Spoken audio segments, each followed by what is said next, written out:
costing 150. Good timing, at least from this barracks. Hopefully I have my player camera over here.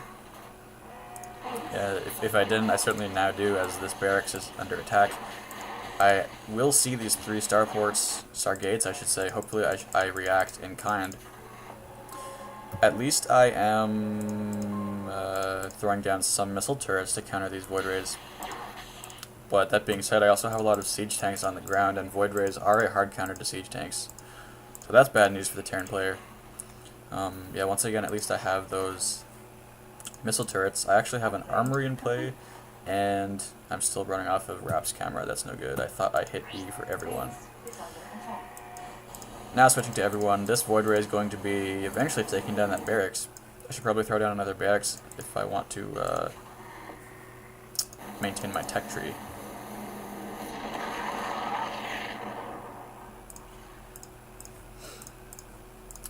My planetary fortress is up, working on saturating that right now, but I have so many siege tanks in play, and I do have a Thor coming, so hopefully this Thor will be my saving grace. 2 Void Rays now in the mix for Racist. That being said, I am very much aware of that tech switch. I would like to see these siege tanks sieged up, although I'm pretty confident that there's no ground force going to be coming to my base anytime soon.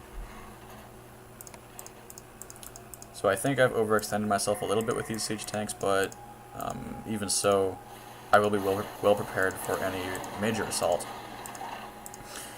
This Thor is now up and running, and I'm now getting that +1 vehicle upgrades. These Void Rays are going to be moving into my base to try to get some work done. Hopefully this Thor doesn't go too much farther north, or he will be caught out of position. I need to work on liquidating my minerals as I'm sitting about 700, and Racist is not faring too much better. He's looking at about the same amount. Dropping a bunch of pylons here at his natural position. These Void Rays are inching slowly closer to my base.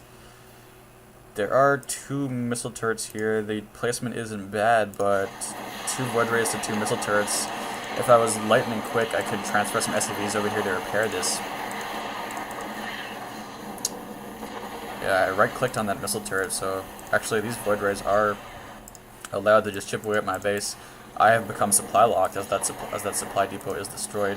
I need to focus down this Void Ray real quick as its shields have started to recharge. I am also actually now in danger of losing this armory, but I do have 2 Vikings in the air now. Hopefully they will take down that Viking before the armory is destroyed. Racist has gone pylon happy with his pylon placement. There are pylons everywhere. You know, there's nothing wrong with placing proximity pylons, but he has, like, what, 50 free food. That's so much food. He's going to be well off for production for quite a while. Idle siege tanks are idle. They need to at least find some of these proximity pylons and take them down. Placing a lot of cannons here at this high yield position.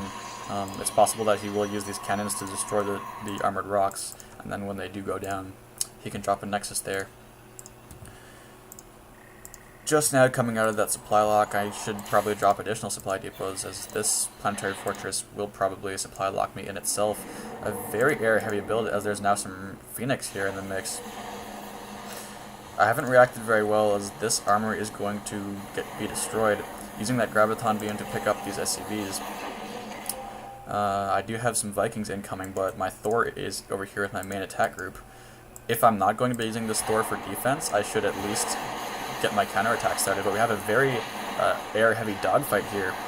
Both of my Vikings going down. I need to focus fire these Phoenix a little bit better. These Vikings are trying to outrange the Void Rays, and we also have this missile turret here providing some very nice support, so it looks like I will win that air battle for the time being. Racist has warped in a couple stalkers here to this northern position. So it looks like at this point in the game, things are going to be very macro-intensive. Finally, these siege tanks are going to be put into play, sieging up here on Racist's front door. I don't have any vision of this high ground just yet. I'm probably waiting on my scanner sweep energy. That's the term.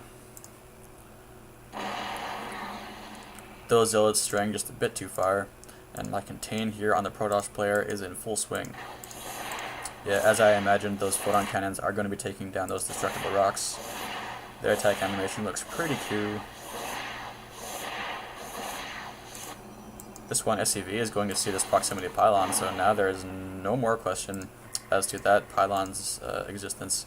I do have a planetary fortress here with a decent sim city of supply depots, so I can't see this position going down anytime soon.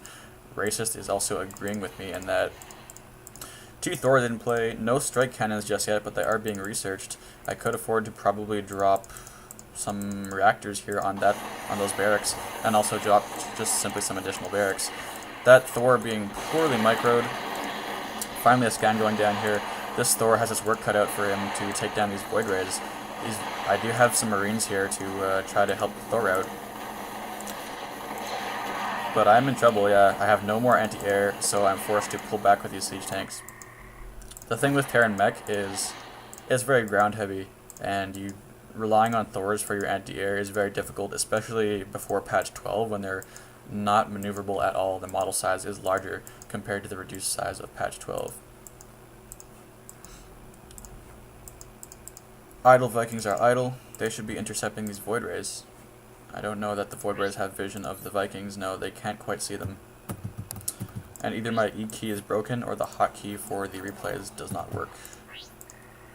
I can hit 2 to switch the players, but I can't hit E to change it back to everyone. Very strange. Now a very strong Protoss offensive here is going to be pushing my front door, but my siege tanks did get back in time, just completely blowing away those stalkers. So now the army size is pretty similar as far as mineral count, but switching to units in play, I have 6 Vikings which are currently in ground mode. Racist has more of an air influence, as he has got all these air units, Phoenix and Vikings, but no upgrades on the Cybernetics core, unfortunately. Also, I'm operating now off of 3 bases, whereas Racist has only 1 base with a Nexus completely capped of energy. So things are looking my way. Dropping, what is this? That's a fleet beacon, and that is a robotics bay. So he's queued up those 2 buildings.